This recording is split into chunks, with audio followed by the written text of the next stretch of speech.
Imagine for a second that everything you feel, joy, fear, the color red, is not proof you're real.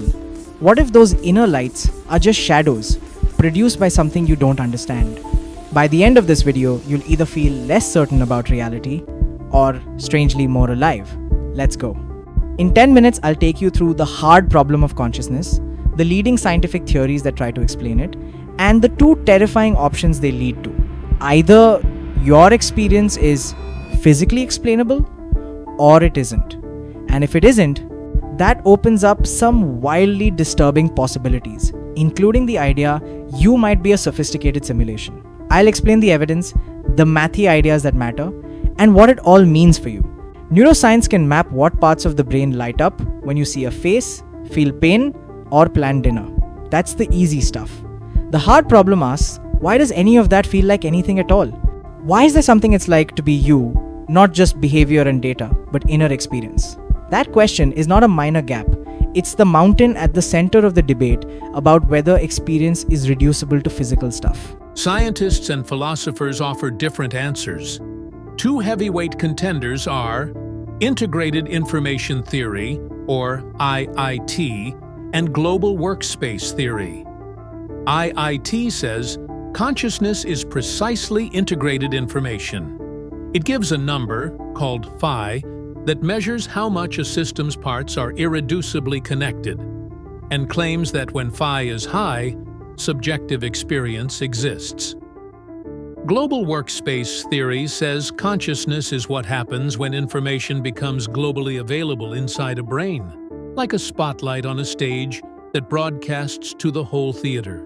Neuroscientists search for the neural correlates of consciousness, the brain areas that must be active for experience.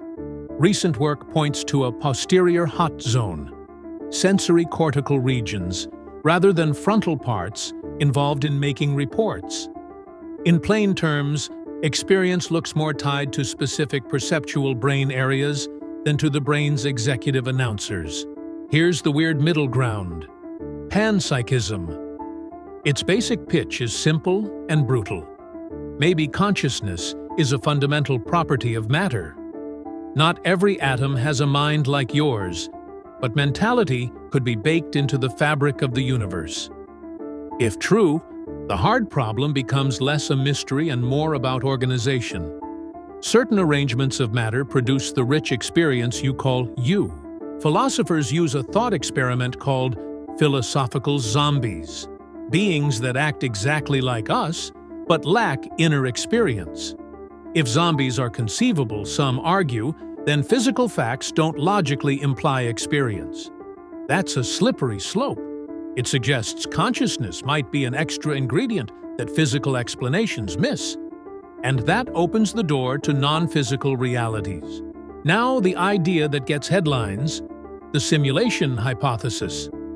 Philosopher Nick Bostrom argued that if advanced civilizations can run detailed ancestor simulations, simulated conscious beings might vastly outnumber real ones. So, probabilistically, you could be simulated. But that rests on two big claims. One, consciousness can be simulated by computation, and two, future civilizations will run loads of those sims. If IIT is right, and consciousness is integrated information, then, in theory, it could be computed. But whether that computation actually produces real experience is the core controversy. This isn't all philosophy. Neuroscience gives testable markers, brain rhythms, information integration metrics, the posterior hot zone activity. Researchers compare these markers across wakefulness, sleep, anesthesia, and disorders of consciousness. Those tests can falsify some models and slowly push our theories away from pure speculation toward measurable claims. If consciousness is real and finite to certain physical setups, then creating conscious machines would be morally massive. If it's everywhere, maybe rocks have proto-experience, which is messy but less actionable. If we're simulated, our moral frameworks and meaning will be reframed in weird ways. Either way, the answer changes how we treat other minds, human animal, and artificial. Takeaway 1. Science is making real progress mapping where and when experience happens, but not yet why it happens. Takeaway 2. If certain physical theories are right, consciousness could be instantiated in surprising places, and that either gives us responsibility toward AI or existential weirdness if we're simulated. Both options are unsettling, and both are utterly fascinating. If this blew your brain open, tap subscribe. We drop weird science like this every week. Comment: which theory scares you the most? IIT, Panpsychism, or simulation? I'll pin the top reply.